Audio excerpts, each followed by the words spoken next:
السلام علیکم۔ خبر شامل کرتے ہیں چنیوٹ سے۔ چنیوٹ میں خواجہ سرا بپھر گئے، پولیس کے سامنے شہریوں پر لاٹھیاں برساتے رہے، موٹر سائیکلیں توڑتے رہے، ٹائر جلا کر روڈ بلاک کر دیا۔ پولیس مخالف گروپ کے ساتھ ملی بھگت کر کے ہمیں پریشان کر رہی ہے۔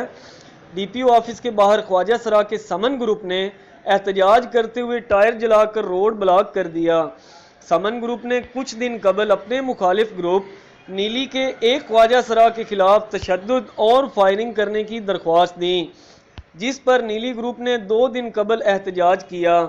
آج سمن گروپ بپھر گیا اور اس نے ڈی پی او آفس کے باہر احتجاج کرتے ہوئے پولیس کے خلاف سخت نعرے بازی کی۔ احتجاجی شرکاء نے ٹائر جلا کر روڈ بلاک کر دیا۔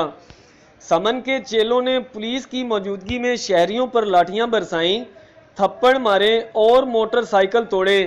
پولیس ان کے سامنے بے بس بنی رہی۔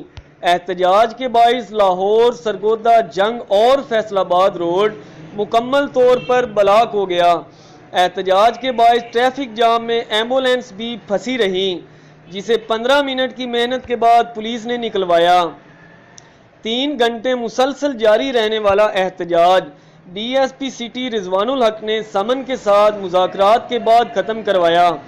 سمن گروپ کا الزام تھا کہ نیلی گروپ کے لوگوں نے ان کے ڈیرے پر فائرنگ کی۔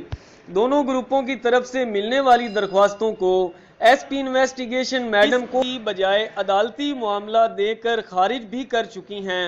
رپورٹ فیصل آفتاب ڈی کے 48 نیوز ٹی وی چنیوٹ۔ نہیں لے گیا، کوئی ایکشن نہیں لیا گیا۔